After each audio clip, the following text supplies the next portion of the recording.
इसी माँ ने तुझे सुझाव दिया था, आज मृत्यु प्रदान करेगी।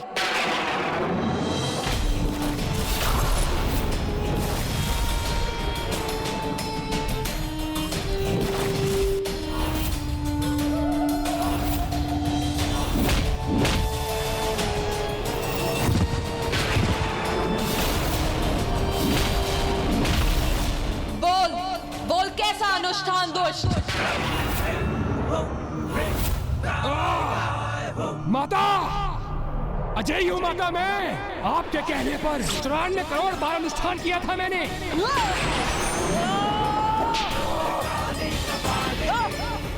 माता, ये क्या कर रही है आप माता? माता मुझे मुक्त दीजिए। कोई क्षति नहीं पहुंचा सकता माता मुझे, क्योंकि आपने जो कहा मैंने वो ही किया। 94 करोड़ बार अनुष्ठान किया है माता मैंने।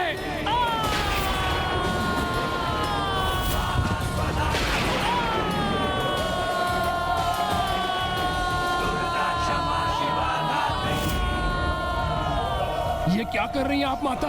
आप मेरी आराध्य हैं और मैं आपका परम भक्त। इसके पश्चात भी आप मुझे प्रताड़ित कर रही हैं माता।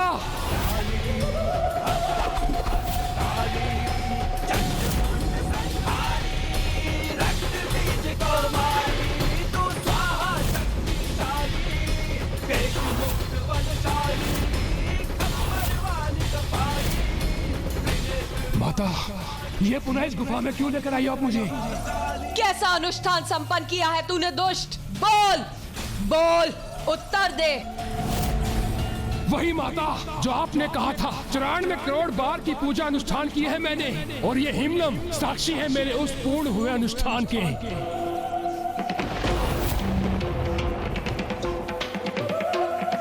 नहीं, ये नहीं हो सकता। ये हिमलम शेष कैसे रह गया? मैंने तो पूर्ण रूप से अनुष्ठान किया था। हाँ दुष्ट, चल अब वहां चल जहां तेरी नियति तेरी प्रतीक्षा कर रही है। चल। कैसा अनुष्ठान पूर्ण किया था तूने दुष्ट? 94 करोड़ बार पूर्ण नहीं कर सका था तू, और तुझे तेरे अनुष्ठान अपूर्ण रहने का कारण ज्ञात है।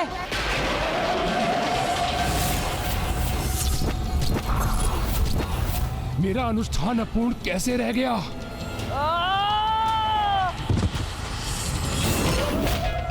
क्योंकि तू ये भूल गया था मूर्ख कि किसी भी पूजा में सर्वप्रथम पूज्य गणेश जी की पूजा अनिवार्य है। सर्वप्रथम पूज्य गणेश जी की पूजा अनिवार्य है, तभी वो पूजा सफल होती है। किसी भी शुभ कार्य के प्रारंभ से पूर्व की जाने वाली पूजा में सर्वप्रथम विघ्नहर्ता गणेश की पूजा अनिवार्य होगी। जो कार्य प्रथम पूज्य गणेश की अर्चना से प्रारंभ होगा वो अवश्य पूर्ण होगा। किंतु तूने तो उनका स्मरण भी नहीं किया मूर्ख। और नागों की प्रार्थना सुन, वो तुझसे नागों की रक्षा के लिए तेरी पूजा के लिए विघ्नकर्ता बने और तेरा अनुष्ठान असफल किया।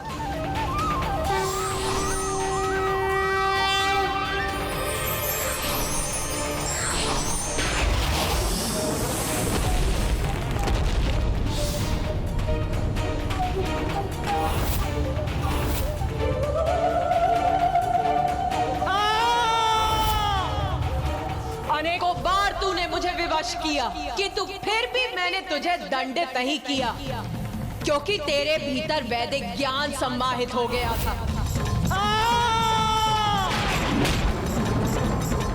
और इसीलिए आज तक देवी आदि शक्ति ने मुझे इसकी अनुमति नहीं दी थी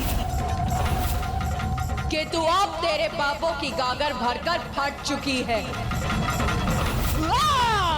इसीलिए अब तुझे ये दर्शाने के लिए कि अत्याचार कितना भयंकर हो सकता है, कोई रोक नहीं है मुझ पे।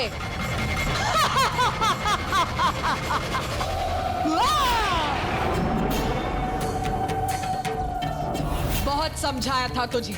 अवैदिक पूजा से भले ही भक्त अपने आराध्य को विवश कर तुरंत उसका फल तो पा जाता है, कि तू एक दिवस इसका भयंकर दंड भी भुगतना पड़ता है उसे। तुझे ज्ञात होगा कि किसी को विवश कर किसी से सहायता मांगने का कैसा भयावह दुष्ट परिणाम होता है।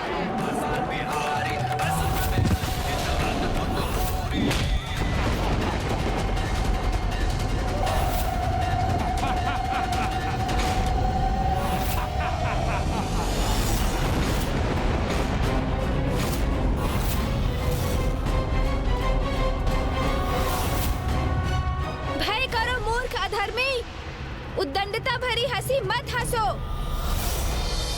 क्यों अपने अंत को और कष्टदायी बना रहे हो तुम?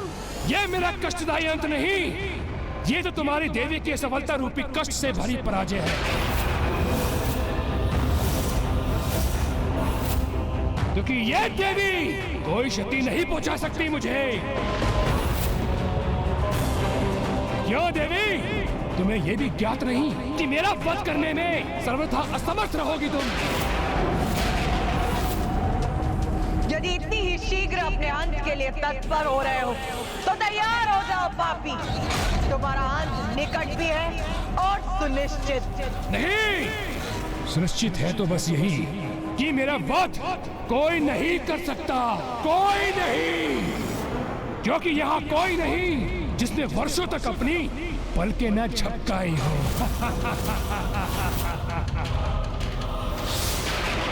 आप मुझे ये वरदान दीजिए कि मेरी मृत्यु एक स्त्री के हाथों से ही हो, किंतु वो ऐसी स्त्री हो जिसने वर्षों तक अपनी पलकें न झपकाई हो। जैसी तुम्हारी इच्छा वत्स। तथास्तु, तथास्तु।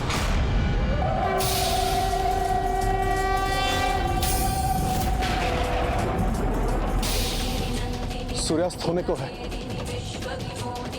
अब इस दुष्ट का वध करने हेतु बहुत ही कम समय शेष है माता के पास। यदि ये आज भी शेष रह गया तो ज्ञात नहीं कि कल ये कौन सा नवीन संकट प्रकट करेगा। कदाचित पुनः अवैधिक पूजा कर तामसिक माता को विवश करेगा ही। इसे इसका अवसर ना ही प्राप्त हो तो उचित है।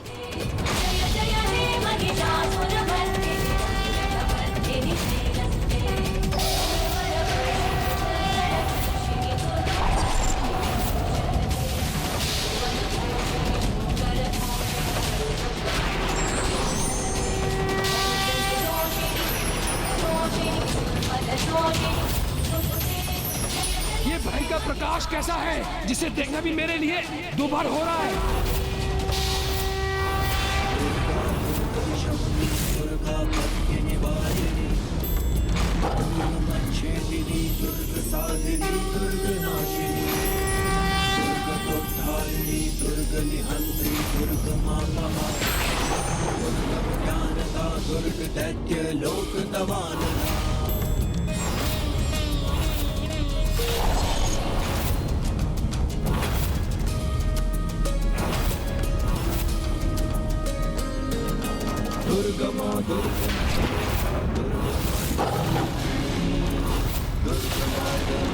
दुर्गम विद्या दुर्गमाश्रिता दुर्गम ज्ञान संस्थाना दुर्गम ज्ञान वासिनी दुर्गमदा दुर्गमाद स्वरूपिणी दुर्गमा सुर सहंत्री दुर्गमायुधधारिणी दुर्गमा की माँ अब अपना योद्धा रूप धारण कर रही हैं। उनके इस रूप का दर्शन तो हमारा परम सौभाग्य है और इस पापी का दुर्भाग्य। अब बस माता इस दुष्ट को सूर्यास्त के पूर्व नष्ट कर दे।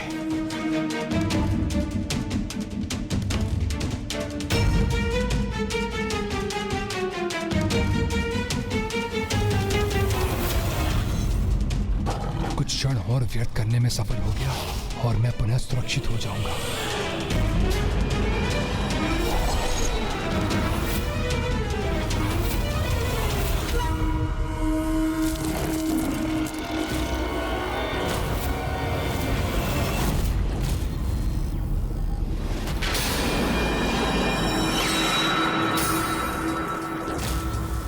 समय व्यर्थ कर रहा है ये दुष्ट। सूर्यास्त तक शेष रहना चाहता है जिससे इसे युद्ध में एक और दिवस की अवधि प्राप्त हो जाए।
दिखाई दी तुझे तेरी मृत्यु?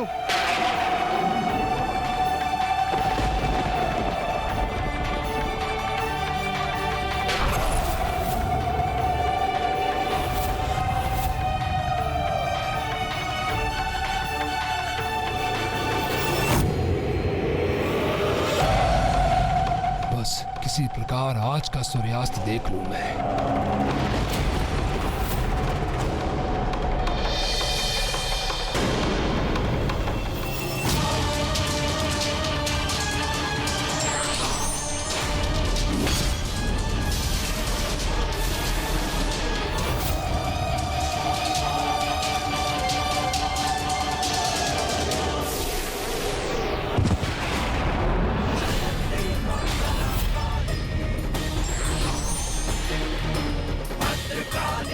बहुत इच्छा थी ना तेरी एक नारी द्वारा अपना अंत करवाने की, जिसने वर्षों तक अपनी पलकें न झपकाई हो।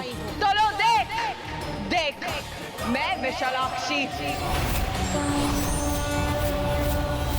अनंत काल तक बिना अपनी पलकें झपकाए रही, क्योंकि मैं दीर्घ अवधि अपलक अपने स्वामी महादेव का काशी लौटने की प्रतीक्षा कर रही थी। और आज तेरा काल बनकर तेरे समक्ष खड़ी।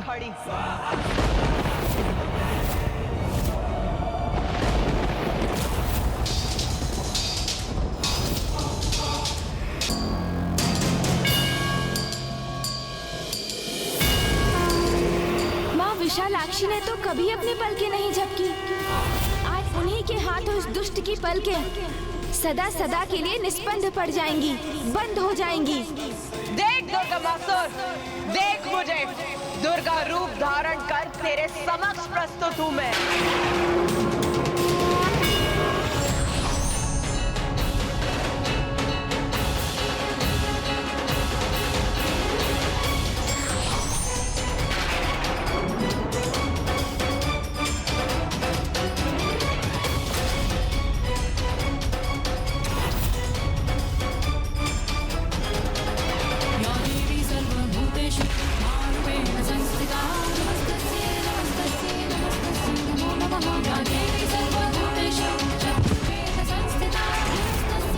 अपने अधूरे अनुष्ठान से प्राप्त शक्ति का बहुत अहंकार है ना तुझे, तो दिखा वो शक्ति।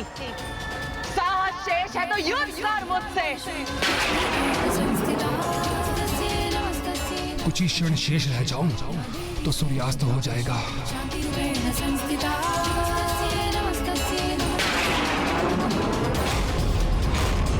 मुझे ज्ञात है ये दुष्ट अवश्य पुनः समय गंवाने के लिए कुछ करने ही वाला है।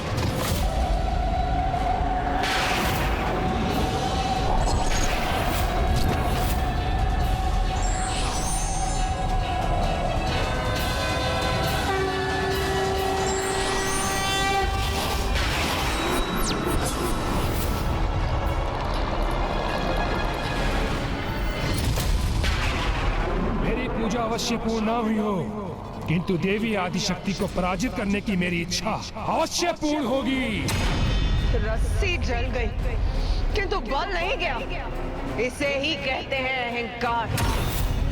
आज तेरे साथ तेरे अहंकार का भी अंत होगा दुर्गमासुर। मेरे सहस्त्र हाथों से सहस्त्र अस्त्रों से प्रहार होने का सामना करो।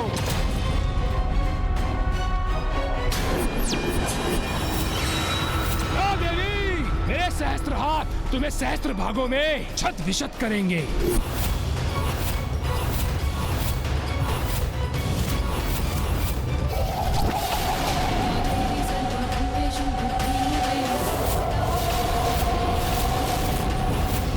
ये सहस्त्रों आकृतियां कहां से उत्पन्न हुई? ये क्या माया है?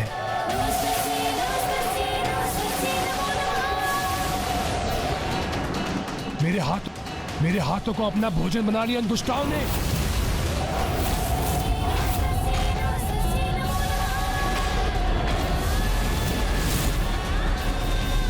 और मेरे अस्त्र मुझ पर ही आ गिरे हैं। अब अपनी पराजय स्वीकार करेगा ये दुष्ट।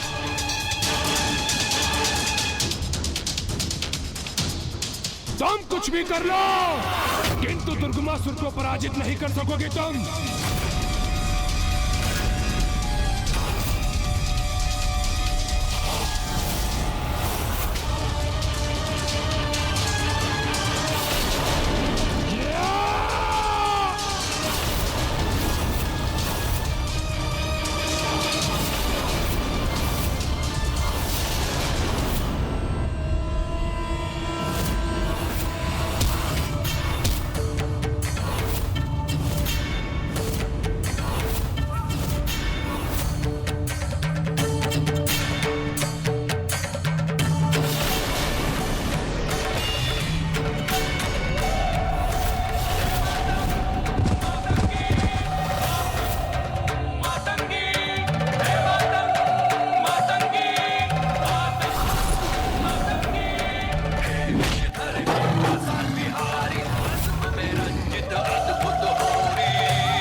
तुझे दुर्गा अर्थात वो जो पापियों के लिए भक्षक और भक्तों के लिए रक्षक हो।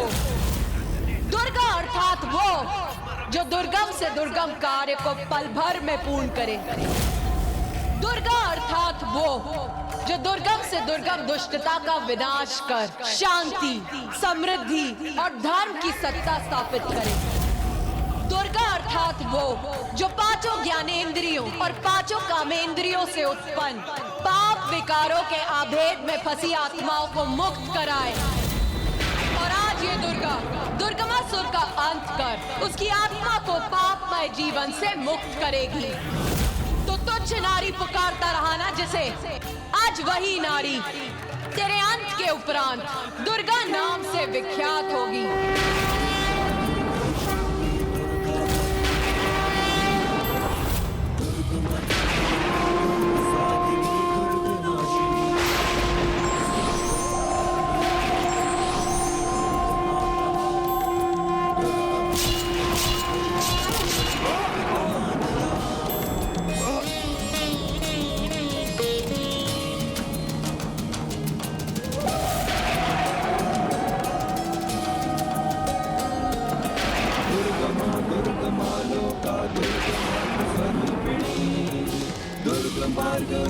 दुर्गम विद्या दुर्गमाश्रिता दुर्गम ज्ञान संस्थाना दुर्गम ध्यान वासिनी दुर्गमोहा दुर्गमदा दुर्गमात स्वरूपिणी दुर्गमा। देवी की घोषणा के अनुसार उनका ये रूप देवी दुर्गा के नाम से विख्यात होगा। वो देवी दुर्गा जो किसी भी दुर्गम कार्य को सुगम कर दे।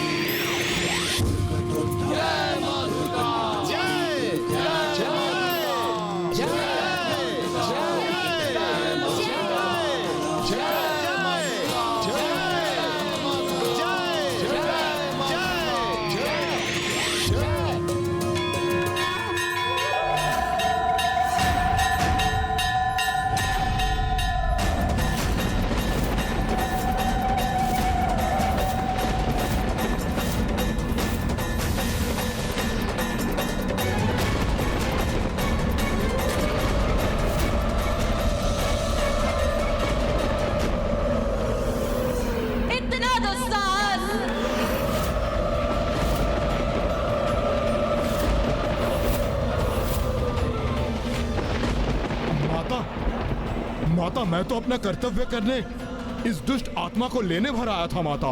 अब एक भी पग आगे मत बढ़िएगा यमदेव। क्या हो गया है माता को? वो अभी भी इतनी उग्र और अशांत क्यों प्रतीत हो रही है?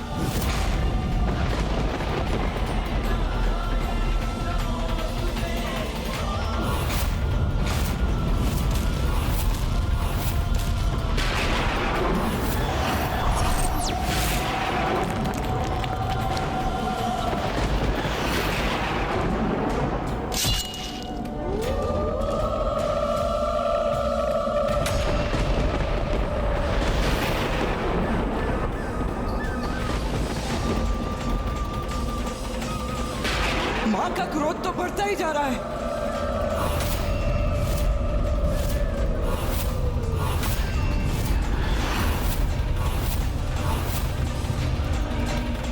इससे पूर्व की माता का क्रोध अपने चरम पर पहुंचे और कुछ अनर्थ हो जाए, माता के क्रोध को शांत करना होगा।